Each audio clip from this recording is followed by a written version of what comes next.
Hello students, very good morning to all and welcome to the class. In this video we will learn our poem, the Bowl poem, which is written by John Berryman. So the poem, in this poem, poet want to describe a grief of a boy over the loss of his ball. With that loss, he senses his first responsibility in a materialistic world. The poet suggests that the people whom we love and our material possessions will not be with us forever. One has to understand the nature of loss and learn to cope up with the loss. Same thing happens in this poem, and the child has to learn that loss is a part of everyday's life, and still life goes on. So that is the main what we say is the message of the poem. So before we start the poem, there is a small description. A boy lost a poem. He is very upset. A boy doesn't cost much, nor is it difficult to buy another ball. Why then is the boy so upset? Read the poem to see what the poet thinks has been lost and what the boy has to learn from the experience of losing something. So we start from this stanza. What is the boy now who has lost this ball? अब यहाँ पर एक लड़के की बात की है इस पोएम में पोएट ने, जिसकी बॉल खो गई है. तो अब वो बता रहे हैं, उसका डिस्क्रिप्शन कर रहे हैं कि उस बच्चे को कैसा लगेगा जिसकी बॉल गुम गई है, जिसकी बॉल खो गई है. What is he to do? I saw it go, merrily bouncing down the street, and then merrily over there it is in the water.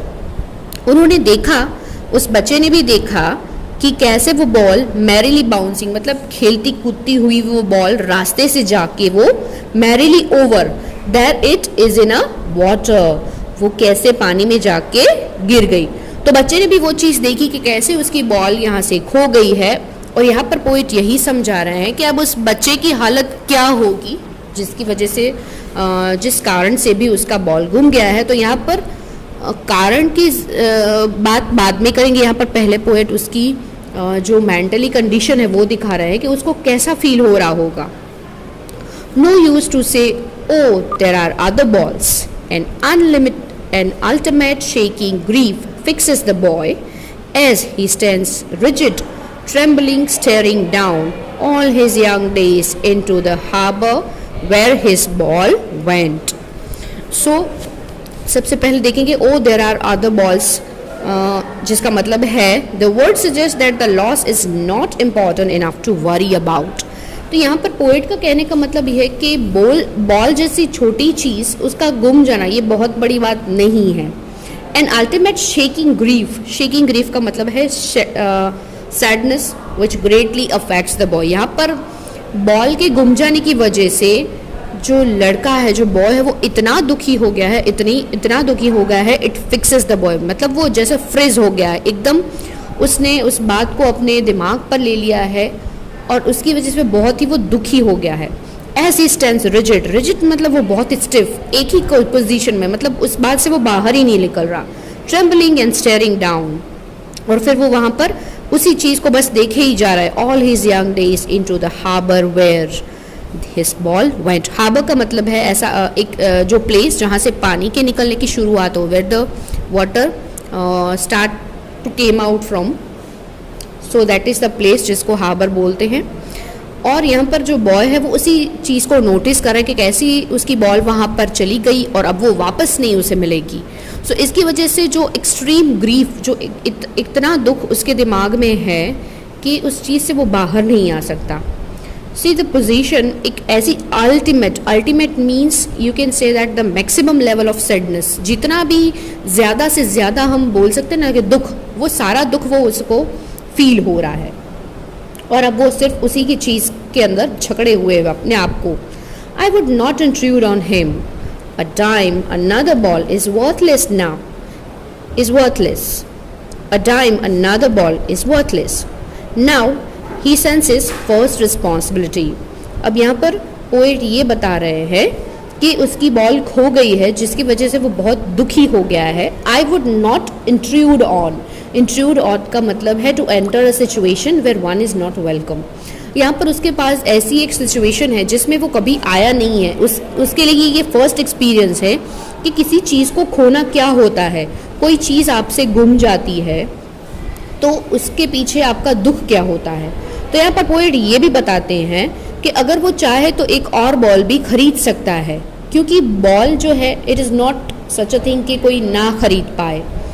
A dime का मतलब है 10 सेंट्स, यूएस की करेंसी है, तो 10 सेंट्स को मिलके बनता है 1 डाइम।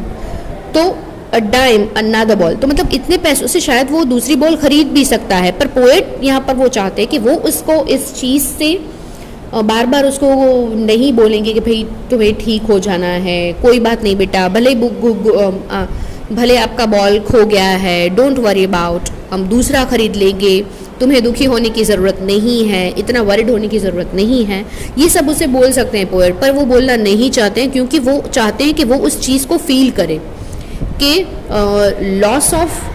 लॉस का जो थ्योरी है यहाँ पर कि किसी चीज़ को गुमा देना और उस चीज़ के गुम जाने की वजह से जो दुख फील होता है वो उसे फील होना चाहिए, फिर उसको उस पोजीशन में से बाहर भी आना है। That is the life cycle. तो लाइफ में ऐसी बहुत सारी चीज़ें आपके साथ होंगी, बहुत सारी ऐसी आपके पास चीज़ें होंगी जो आपसे गुम जाएगी, तो इसकी वजह से आपको वहाँ पर रुक नहीं जाना है, उससे बाहर आना है। That is the message. तो यहाँ पर पोएट ये बोल रहे हैं कि वो उसे ऐसे नहीं कहेंगे, क्योंकि वो भी चाहते कहीं ना कहीं वो बच्चा भी उस चीज़ को एक्सपीरियंस करे। He senses first responsibility in a world of possessions. People will take balls. Balls will be lost always, little boy. यहाँ पर पोएट बता रहे हैं कि उसने इस चीज़ के थ्रू पहली दुनिया की जो हमारी रिस्पॉन्सिबिलिटी जैसे वहाँ पर उसने फील की, उसने ये सीखी रिस्पॉन्सिबिलिटी कि किसी चीज़ को गुमा देना वो क्या होता है। और पोएट ये भी बता रहे हैं कि ये तो बॉल जो है इट इज़ जस्ट आप बोल सकते हो ये यहाँ पर एक आपके पास मेटाफर है, क्योंकि बॉल जैसी आपके लाइफ में बहुत सारी चीज़ें ऐसी आएंगी जो कभी आपसे गुम जाएगी, कभी आपको वो चीज़ किसी को देनी पड़ेगी, कभी ऐसा भी हो सकता है कि वो चीज़ कोई आपसे छीन लेता है। तो ऐसी लाइफ में बहुत सारे पल आएंगे, ऐसी बहुत बार आपके साथ चीज़ें होने वाली है। And no one buys a ball back, और ऐसा भी हो सकता है कि वो बॉल आपको कभी वापस ना भी मिले। मनी इज़ एक्सटर्नल, मनी जो है इट इज़ अ एक्सटर्नल चीज़। यहाँ पर पैसों की बात नहीं है, पर अब फीलिंग्स की बात है। उस बच्चे का उस बॉल के साथ जो कनेक्शन है, जो उसकी फीलिंग्स है, जो रोज़ उसके साथ वो खेलता था, तो उसके साथ खेलने की वजह से, मतलब बॉल से खेलते टाइम जो उसे खुशी मिलती थी, तो एक कनेक्शन सा बन गया था उस बॉल के साथ उस लड़के का।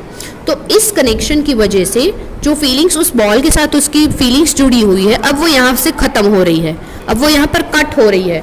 तो नाउ ही फील्स के सैडनेस की फीलिंग्स क्या होती है, किसी चीज़ को घुमा देना क्या होता है। He is learning well behind his desperate eyes the epistemology of loss, how to stand up, knowing what every man must one day know and most know many days how to stand up। यहाँ पर poet उसे सिखा रहे हैं epistemology.